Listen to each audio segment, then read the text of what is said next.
Hello student, welcome to Shikkhatori. আজকের ভিডিওতে আমরা শেখার চেষ্টা করব আমাদের নবম শ্রেণীর বিজ্ঞান বইয়ের অনুসন্ধানী পাঠ বল চাপ শক্তি এর অভিজ্ঞতা নাম্বার 1.1 নিউটনের প্রথম সূত্র। নিউটনের এই প্রথম সূত্রকে জড়তার সূত্রও বলা হয়। তাই এই সূত্রটি পড়ার আগে প্রথমে জড়তা কি সেটা একটু জেনে নেওয়ার চেষ্টা করি। জড়তা কোনো বস্তু যেমন আছে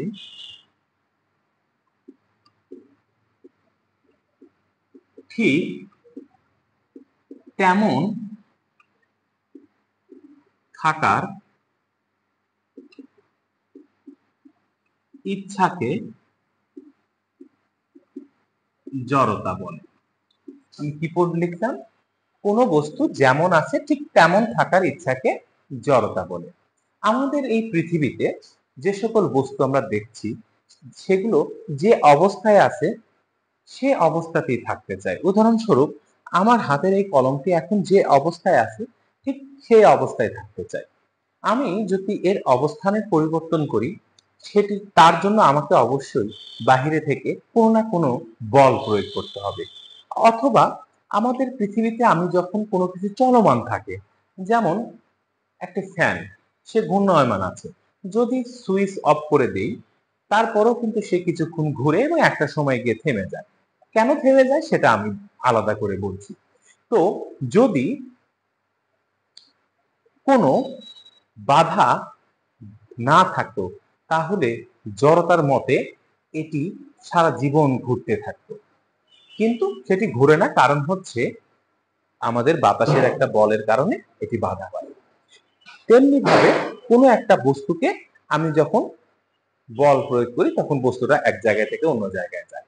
যদি বাইরে থেকে বল প্রয়োগ করা না হয় তবে একটি বস্তু যেমন আছে ঠিক তেমনই থাকবে, আর এই বিষয়টি হচ্ছে জড়তা। তাহলে জড়তা কাকে বলে? কোনো একটা বস্তু যেমন আছে ঠিক তেমন থাকার ইচ্ছাকেই বলা হয় জড়তা। এই জড়তা দুই প্রকার, একটি হচ্ছে গতি জড়তা, আর একটি হচ্ছে স্থিতি জড়তা। জড়তা কয় প্রকার বলছিলাম? দুই প্রকার, একটি গতি জড়তা, একটি স্থিতি জড়তা। তাই গতি জড়তা এবং স্থিতি জড়তা এটি জানার আগে আমাদের জানার প্রয়োজন আসলে গতি কাকে বলে। গতি কাকে বলে? গতি কি? ধরে নাও আমি আমার রুমে পড়ার টেবিলে একটি কলম রেখে গেলাম এবং 5 মিনিট পর এসে দেখলাম কলমটি আর ওই জায়গায় নেই, কলমটি একটু দূরে গেছে বা চলছে। এমন অবস্থাকে আমি কি মনে করব? যে একটি সময় অতিবাহিত হওয়ার পর বস্তুটি স্থান পরিবর্তন করেছে। এমন অবস্থাকে আমি বলবো হচ্ছে গতি। তাহলে গতির সংজ্ঞা কি দাঁড়ায়? যে সময়ের সাথে কোনো বস্তুর স্থান পরিবর্তন করাকে গতি বলে। তাহলে সময়ের সাথে কোনো বস্তু স্থান পরিবর্তন করাকে গতি বলে। তো গতির অপোজিট রয়েছে হচ্ছে কিন্তু স্থিতি। তো স্থিতিটাতে কেমন হলো যে আমি এক্ষেত্রেও কি করে গেলাম, আমার রুমের মধ্যে আমি কলমটি রেখে গেছি, 5 মিনিট পর এসে দেখি কলমটি ওই জায়গায় আছে, তাহলে আমি ধরে নিচ্ছি কলমটি স্থির অবস্থায় রয়েছে। এখানে কি কেন স্থির রয়েছে?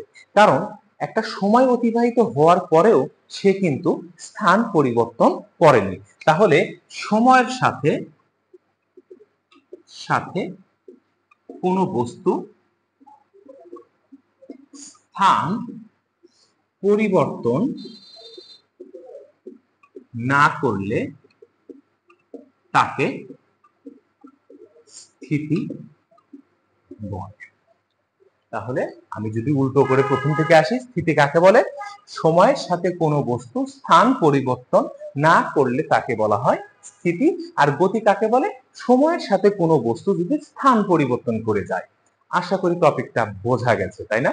আচ্ছা, তো এই স্থিতি অবস্থায় বস্তুর ভিতরে যে জড়তা থাকে তাকে বলা হয় স্থিতি জড়তা। তাহলে স্থিতি জড়তা কাকে বলে? কোনো একটা স্থিতিশীল বস্তু। আমি স্থিতিশীল বস্তু কিভাবে চিনবো? একটা বস্তুকে রেখে দিছি, একটা সময় পার হয়ে গেছে, তারপরে বস্তুটি তার অবস্থান কোনো রকম পরিবর্তন করে নাই, সেটাই হচ্ছে আমাদের স্থিতিশীল বস্তু। আর স্থিতিশীল বস্তু যে অবস্থায় থাকে এবং সে অবস্থাতেই কিন্তু সে থাকতে চাইবে, এই এই এই অবস্থাটাকেই বলা হবে হচ্ছে স্থিতি জড়তা। তার মানে স্থিতিশীল বস্তু যে জড়তা তাকেই বলা হবে স্থিতি জড়তা।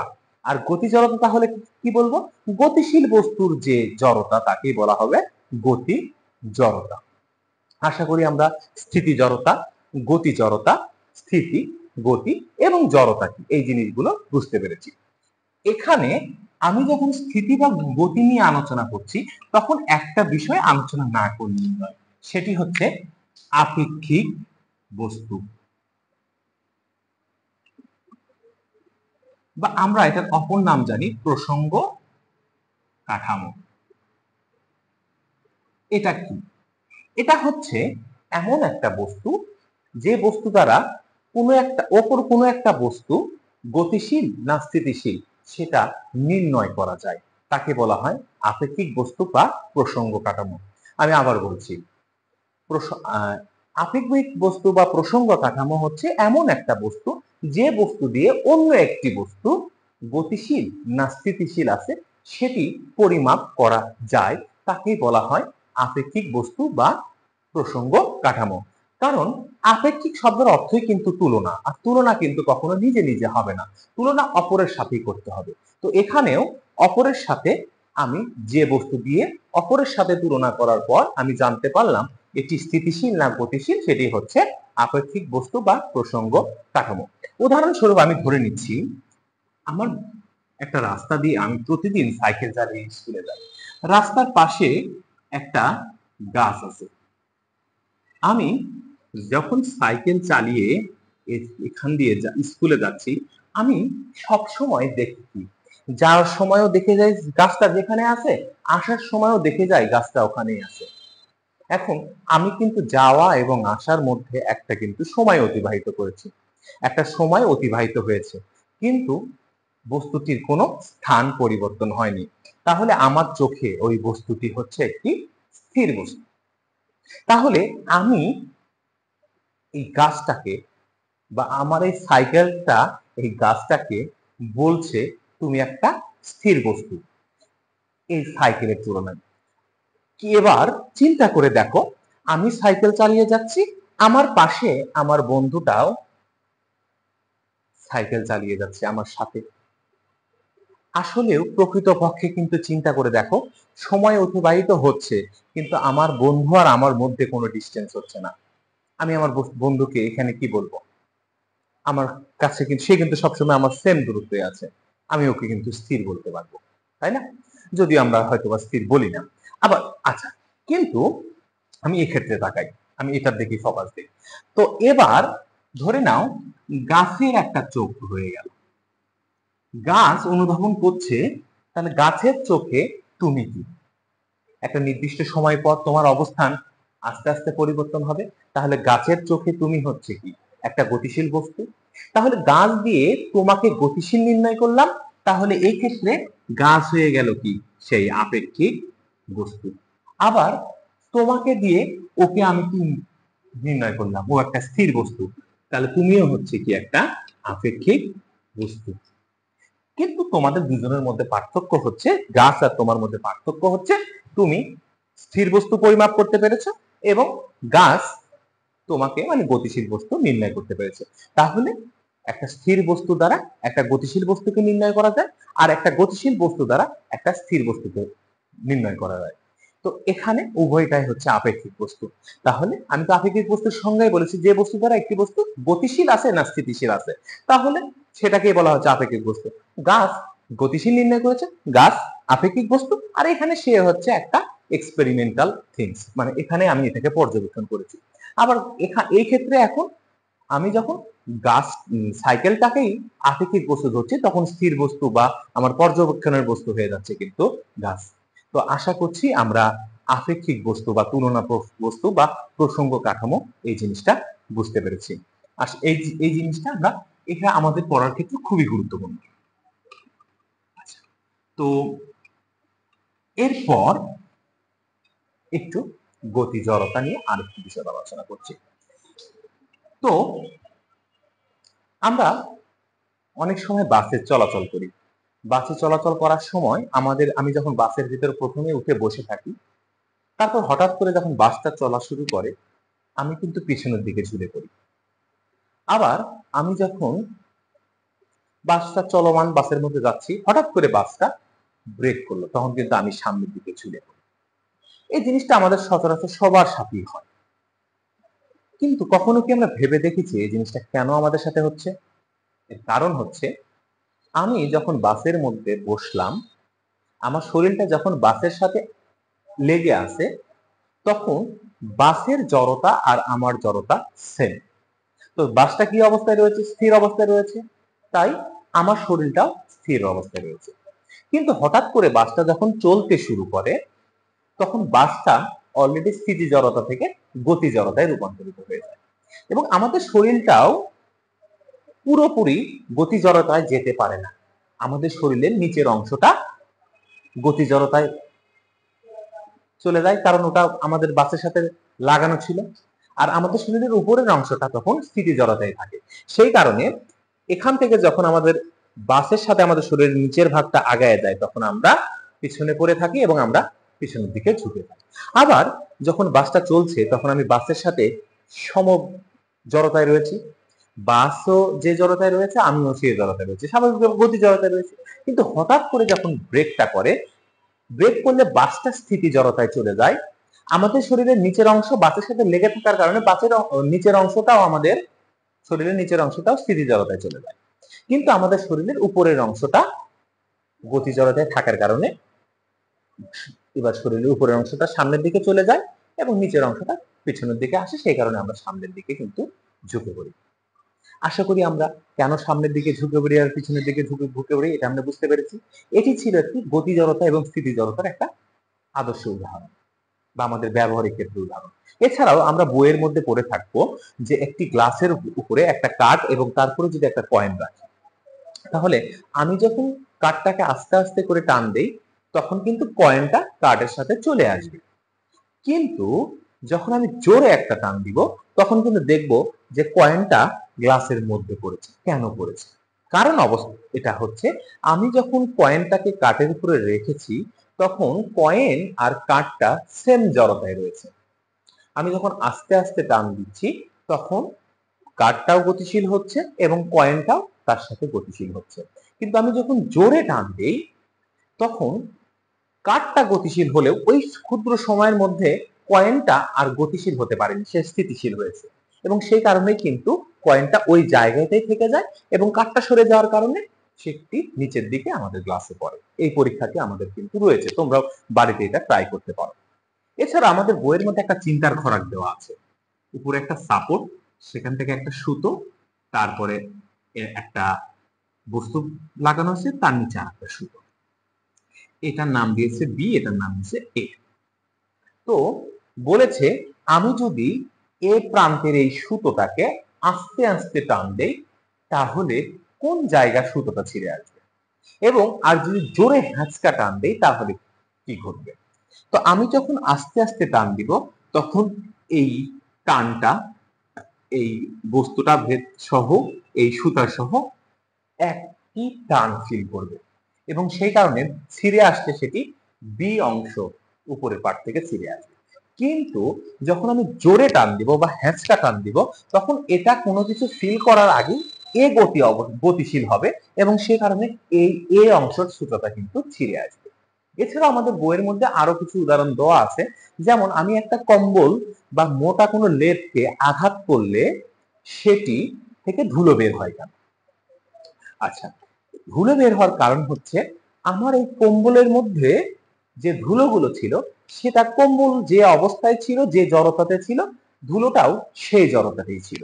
কিন্তু আমি যখন কম্বলটাতে আঘাত করছি, ওই অংশটুকু কিন্তু আঘাতের কারণে ওই অংশটুকু গতিশীল হচ্ছে, আর ওই অংশের মধ্যে যে ধুলোগুলো ছিল সেটা এই কম সময়ে আঘাতের একটা কম সময়ের কারণে সেটা কিন্তু গতিশীল হতে পারেনি কম্বলের সাথে, সেই কারণে অস্থিতিশীল ছিল এবং নিচে কোনো সাপোর্ট না থাকার কারণে সেই ধুলোটা মাটিতে পড়ছে। আশা করি আমরা উদাহরণগুলো বুঝতে পেরেছি। তো এই সূত্র, এই থিওরিগুলো নিয়ে নিউটনের প্রথম সূত্র এখানে বলা আছে যে বাহ্যিক কোনো বল প্রয়োগ না করা হলে স্থির বস্তু স্থির এবং গতিশীল বস্তু চিরকাল গতিশীল থাকবে। আমি লিখছি একটু, হ্যাঁ। নিউটনের প্রথম সূত্র, বাহ্যিক কোনো বল প্রয়োগ না হলে স্থির বস্তু স্থির এবং গতিশীল বস্তু চিরকাল সরল রেখা বরাবর চলতে থাকবে। তো আমরা আমাদের এই সূত্রের প্রথম অংশটুকু বুঝতে পেরেছি, বাহ্যিক কোনো বল প্রয়োগ না করলে স্থির বস্তু স্থির থাকবে। এটা আমরা খুব সচরাচর দেখবো। কোথাও আমি একটা জিনিস রেখে গেছি, সেই জিনিসটা কিন্তু আমি যদি কোনো বাইরে থেকে বল প্রয়োগ না করি, যেমন ধাক্কা না দেই, টান না দেই, উঠিয়ে না ফেলি, তাহলে কিন্তু ওই বস্তুটা ওই জায়গায় থাকবে। এটা এইটুকু নিয়ে আমাদের কিন্তু সমস্যা নেই, আমাদের বুঝতে অসুবিধা হয় না। কিন্তু আমাদের সেকেন্ড অংশটা বুঝতে আমাদের অনেক সময় সমস্যা হয়, যে গতিশীল কোনো বস্তু চিরকাল সরল রেখা বরাবর চলতেই থাকে। এটাকে আমরা আমাদের বাস্তব জীবনে দেখতে পাই, আসলে এটা কিন্তু আমরা বাস্তব জীবনে দেখতে পাই না। আমি ফ্যানের সুইচটা অফ করে দিলে একটু ঘোরার পর কিন্তু ফ্যানটা অফ হয়ে যায়, তাহলে তো চিরকাল চলতে থাকলো না। বা আমি সাইকেলে প্যাডেল করতে করতে একটা সময় যখন প্যাডেল না করি, তখন আস্তে আস্তে সাইকেল কিছু দূর পর যাওয়ার পরেও কিন্তু থেমে যায়, তাহলে চিরকাল কিন্তু থাকে না। কিন্তু এখানে বুঝতে হবে আমার বিষয়টা কেন থাকে না, কেন নিউটন বলছে না চিরকাল থাকবে। এর কারণ হচ্ছে, আমি সাইকেল যখন চালাচ্ছি, প্যাডেল ছেড়ে দিচ্ছি, গতিশীল বস্তু ছিল, কিন্তু আস্তে আস্তে স্থিতিশীল হওয়ার কারণ হচ্ছে আমি না চাইলেও আমার বাতাস এবং রাস্তার ঘর্ষণ একে কিন্তু বাধা দিচ্ছে। তার মানে বাধা দেওয়ার কারণে কিন্তু এখানে অবস্থার পরিবর্তন হচ্ছে। তো আশা করি এই কারণে কিন্তু সেটি চিরকাল চলছে না। যদি বাস্তবিক অর্থে এমন কোনো জায়গা তৈরি করা যেত যেখানে কোনো প্রকার বাধা নেই, সেখানে কিন্তু এই ফ্যানটাই বলো আর এই সাইকেলটাই বলো, সেটা কিন্তু চলতেই থাকলো, চলতেই থাকতো, চলতেই থাকতো, এবং সেটি কিন্তু সরল রেখা বরাবর চলতো। এখানে কিন্তু আবার বেগ পরিবর্তন বা দিক পরিবর্তন করতো না, কারণ দিক পরিবর্তন করতে গেলে অবশ্যই কিন্তু সেখানে বল প্রয়োগ করতে হবে। তাহলে আমি যদি কোনো একটা চলমান বস্তুকে থামাতে চাই, বা আমি যদি কোনো একটা স্থির বস্তুকে চলমান করতে চাই, তাহলে আমাকে কি প্রয়োগ করতে হবে? আমাকে বল প্রয়োগ করতে হবে। আর বল যদি প্রয়োগ না করি, সেই কারণেই বলছে বাহ্যিক কোনো বল প্রয়োগ না হলে, বাহ্যিক কোনো বল প্রয়োগ যদি না হয়, তাহলে স্থির বস্তু চিরকাল স্থির থাকবে এবং গতিশীল বস্তু চিরকাল গতিশীলই থাকবে। যেমন যার বেগ, আদি বেগ এবং শেষ বেগ, তা সর্বদা কি থাকবে? সমান থাকবে। ধরি কোন বস্তুর আদি বেগ ইউ, শেষ বেগ ভি। আদি বেগ ইউ, শেষ বেগ ভি। আমি যদি বাহ্যিক কোনো বল প্রয়োগ না করি, তাহলে বস্তুর কোনো অবস্থার পরিবর্তন হবে না। মানে স্থির বস্তু স্থির, মানে আগে যা বেগ ছিল, শেষে যা বেগ থাকবে সবসময় কি থাকবে? সমান থাকবে। অথবা আগে যদি গতিশীল থাকে, মানে আগের যে বেগ থাকবে, পরের বেগটাও কি থাকবে? সমান থাকবে। অর্থাৎ ইউ সমান সমান ভি। আশা করি আমরা সূত্রটি বুঝতে পেরেছি। এই ছিল আমাদের আজকের আলোচনার নিউটনের প্রথম সূত্র, এবং এখানে আলোচনা ছিল গতি জড়তা, স্থিতি জড়তা, সেটাও আমি আলোচনা করেছি, এবং আরো ছিল নিউটনের সূত্র সংজ্ঞা এবং ব্যাখ্যা। আশা করি আমরা ব্যাখ্যাটা বুঝতে পেরেছি।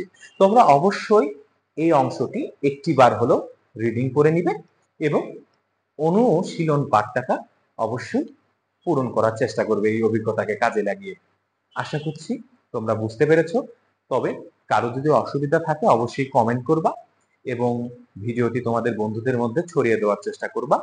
আমার কথায় কোনো ভুল থাকলে আমাকে ক্ষমা সুন্দর দৃষ্টিতে দেখবা। সকলের সুস্বাস্থ্য কামনা করছি। ধন্যবাদ।